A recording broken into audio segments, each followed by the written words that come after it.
So, hey, Tyler, just wanted to take a chance today to give you an opportunity to talk about, yourself, what you were looking for when you found RemoteWinBox, and introduce yourself and say hi to other users out there that might be interested in a MikroTik management solution.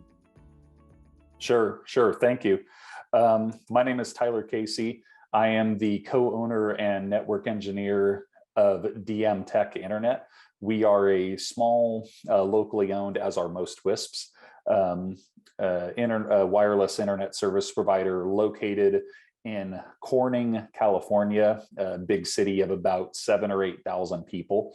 And we have a few thousand subscribers, and we are very predominantly residentially focused, with no real emphasis being placed on commercial or business connections. We do have some commercial and business connections, but those account for a very small portion of the total subscribership that we have.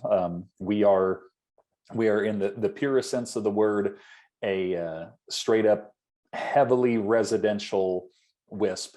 And so that is the knowing that our primary demographic is just residences and homeowners and end users. That kind of informed a lot of the decisions that we made when we were searching for a management solution. Cool. So, before you selected RemoteWinBox, I know you looked at several other platforms. Maybe share a little bit with us about what you were looking for, maybe Yeah. something you tried and what you thought of them. Absolutely, yeah. So the kind of the key thing here is that a lot of providers, WISPs, MSPs, but I'm going to speak mostly to WISPs here because that's what I have the direct experience with. Is we're seeing a real shift toward WISPs needing to provide either what we call it managed Wi-Fi. I believe the industry term for it is a variation of that, like managed in-home Wi-Fi or something like that. And I would say if you are a internet service provider or a managed services provider, if you aren't offering some sort of in-home managed in-home Wi-Fi solution, you really should. You really should be right now. This can't come as a surprise to anybody that's been in the industry for a while. And Marc, I know that you don't work for a WISP directly, but I know over your career you have worked with a lot of WISPs, and you have a lot of experience kind of knowing the challenges that WISPs come up against.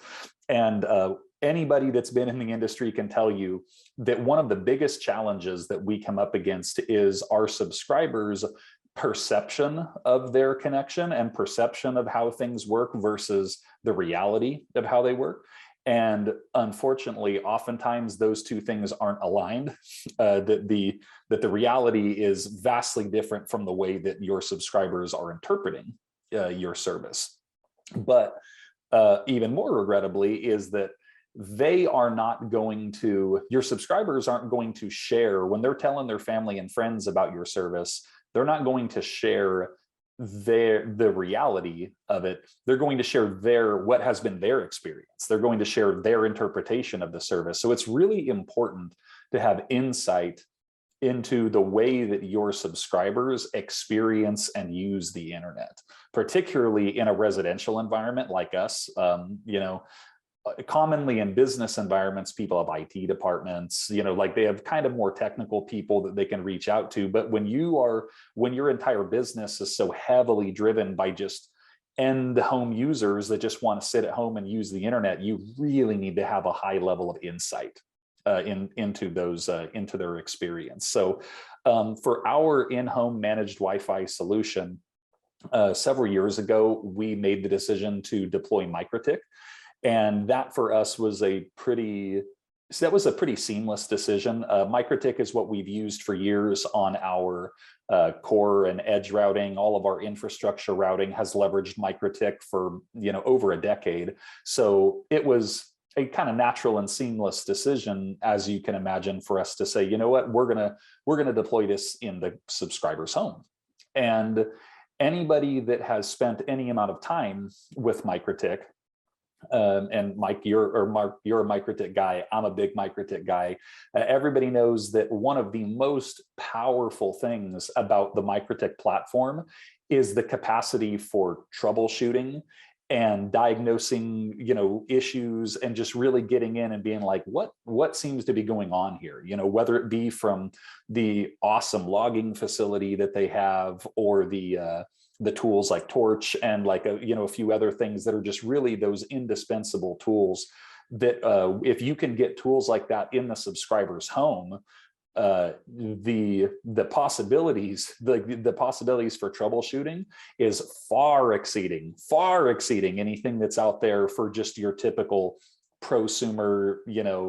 I'm not gonna list any brands, but we all know the typical like end user consumer Wi-Fi solutions, and you're not going to get the tools. The performance, I don't doubt that the performance of a lot of those solutions is fine, but from a managed services perspective, you're not going to get the level of insight that you can with MikroTik.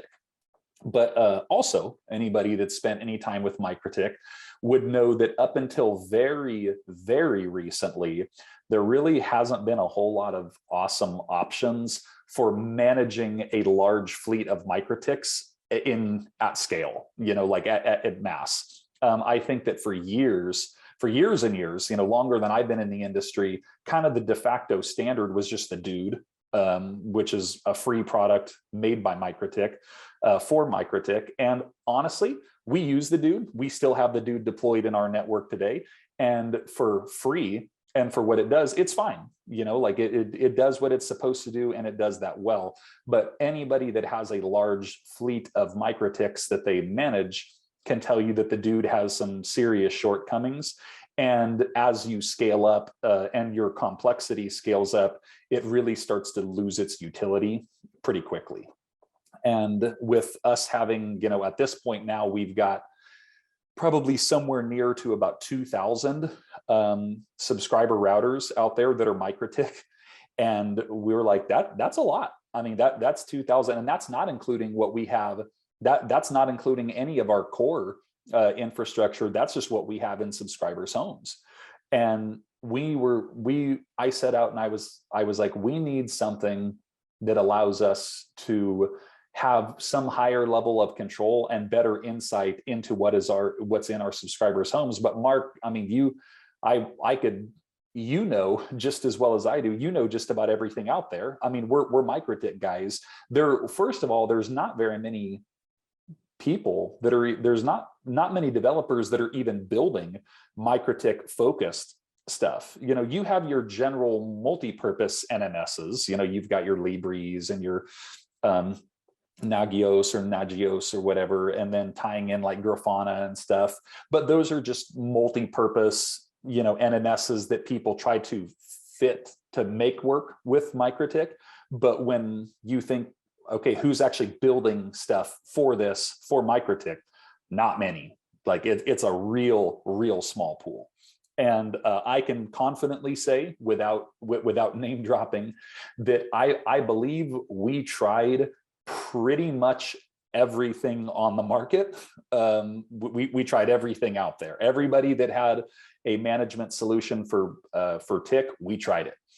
And unfortunately, every one of them just kept falling short for one reason or another. Either I didn't like the implementation, or I thought the onboarding process was weird, or just the feature set was kind of lame and didn't really afford us much more than what we already had with the Dude. That was a big hurdle that I had to get over. Is I was like, yes, I want a solution here, but I want something that gives us more than what we're already getting for free. And the reality is that just nobody really had it, man. I feel like I'm repeating myself, but this, you've seen it, and just nobody really had anything that was comparable. I can't exactly remember how I came to find RemoteWinBox.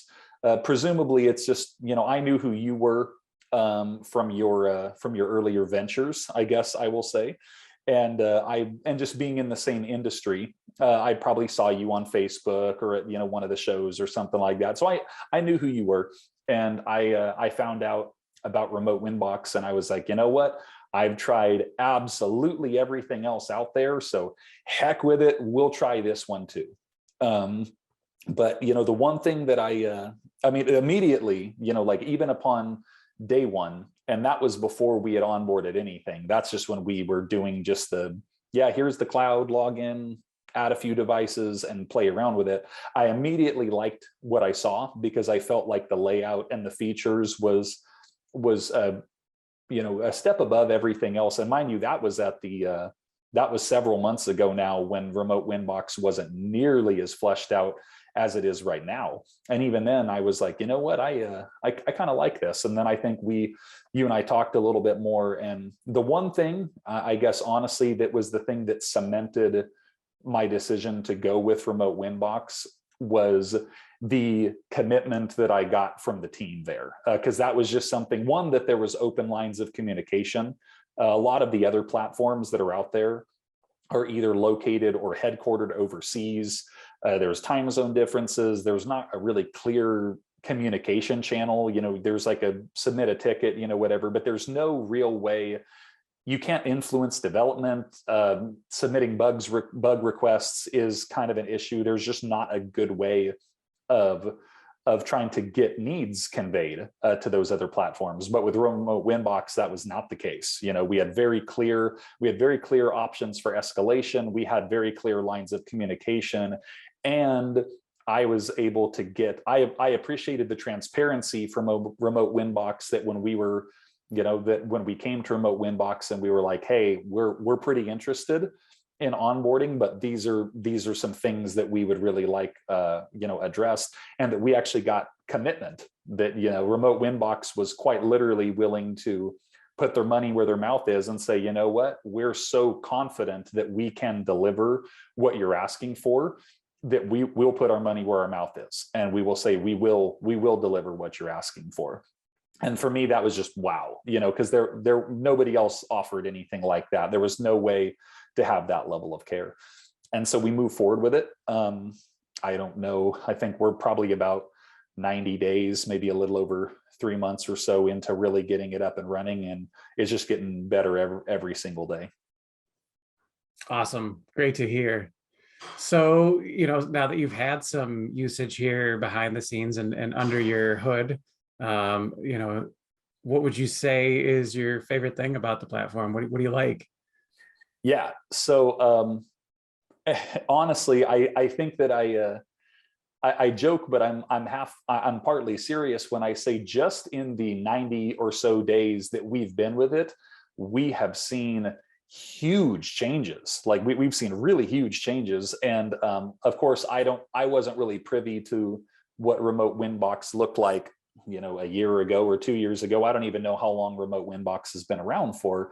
But I have to feel like just in the time that I've been with it, I feel like every week or so, it's like there's another huge leap forward in usability and a huge leap forward in features and the UI layout. It keeps on getting better, and it's getting better at an alarming rate. So I guess what is my favorite kind of changes because new stuff is being added and improved on a lot.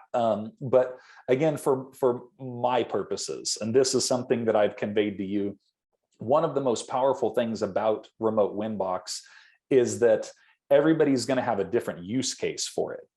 I had shared that our use case for it is primarily focused on residential internet service and improving the customer, the end user quality of experience. But I can totally see that other operators wouldn't necessarily have a use case for it like that, but they use it to, manage their core infrastructure and to do, firmware standardization. So everybody's favorite features of it are going to be different.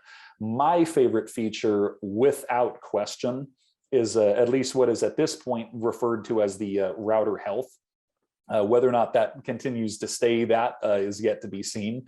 But the router health section gives us a top level insight as to the overall health from throughput, throughput data to CPU, disk, and RAM usage, even the physical location in the world of where that device is.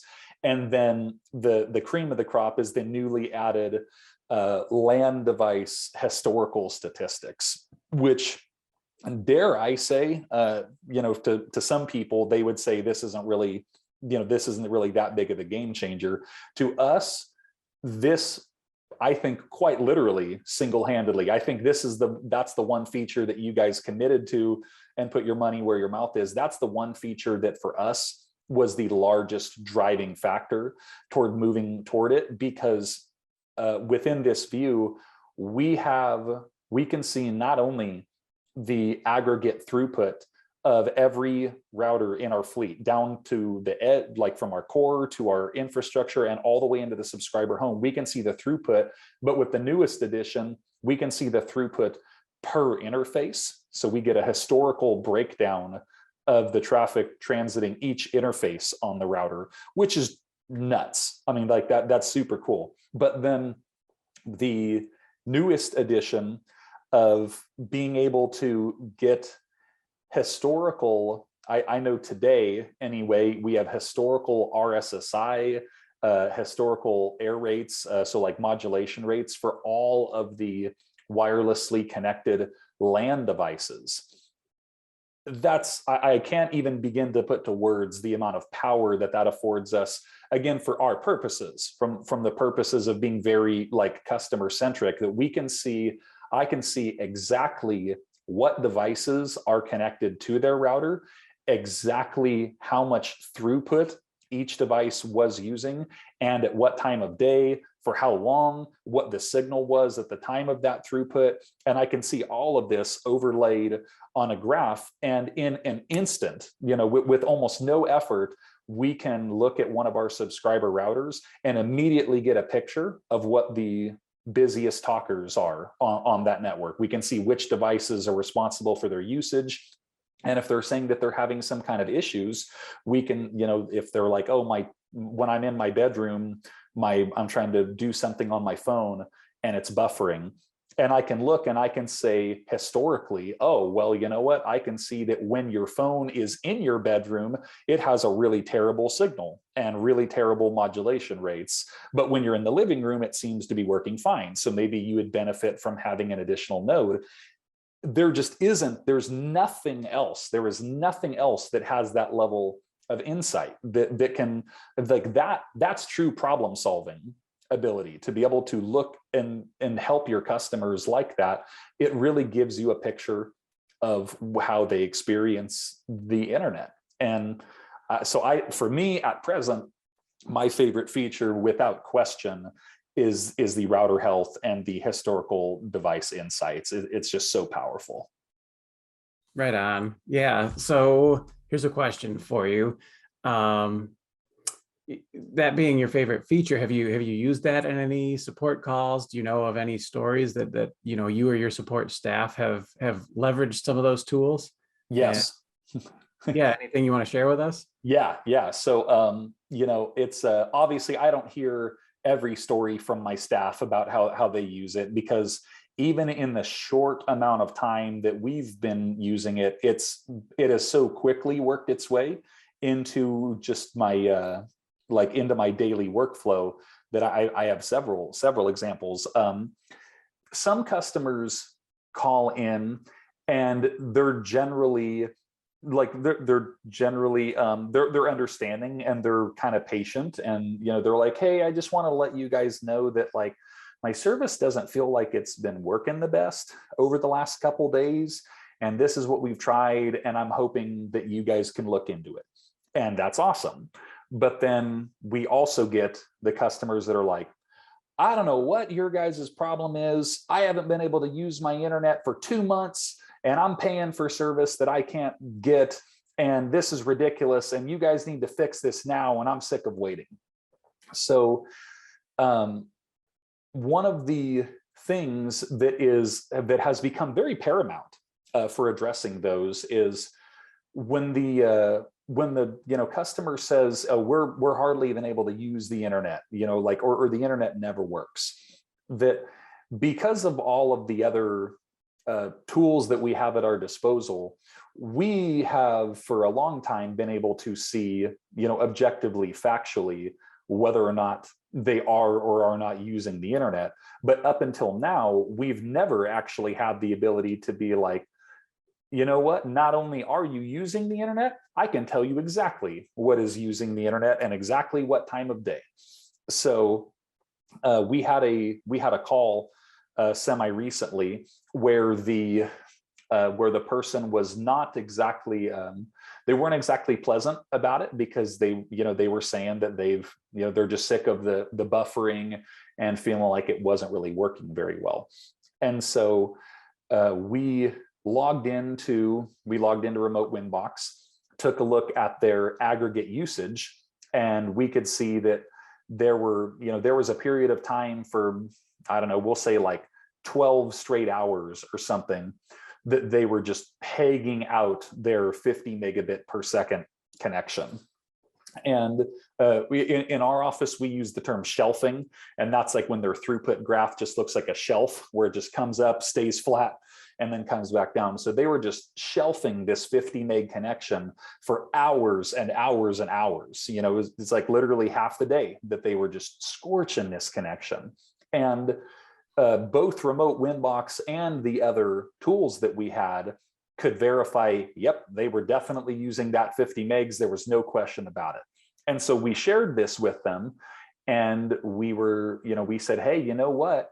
During the time that you were saying that your internet was unusably slow, you were actually ripping through this 50 megabits per second. And they came back at us and they said, well, that's not possible. You guys are saying one thing, but nobody was home at that time, or, there was only we only had 3 things connected, and we were just trying to watch something on our Fire Stick. And what you're saying isn't possible. I think that your data must be wrong. And up until RemoteWinBox, the only thing we really would have had to fall on would have been, well, we can see how much data you're using, and that's about it. But in about 2 seconds, I was able to scroll down. I was able to look at a historical overview of their per device metrics, and especially the stacked view. The stacked bandwidth graph is just, it's awesome. But I pulled that up, and not only could I see their aggregate usage directly coincided with what RemoteWinBox showed was their aggregate usage, but I was able to see what that aggregate usage broke down to at the per device level, which is huge. That was fundamentally a game changer. So what did we find?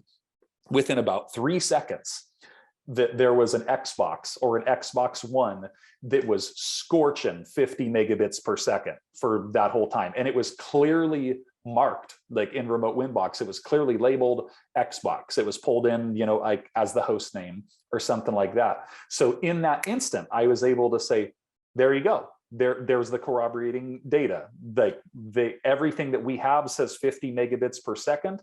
And RemoteWinBox is saying, yep, it's this Xbox, and here's the MAC address, and these are the hours that it was using it. So that gave us some, I don't want to say ammunition, because that makes it sound like it's a hostile interaction with the customer, right? It's not ammunition. This isn't the blame game. It's problem solving. Like for us, this is the problem solving game. So we were able to say to the customer, hey, you know what? It actually looks like that usage was coming from an Xbox.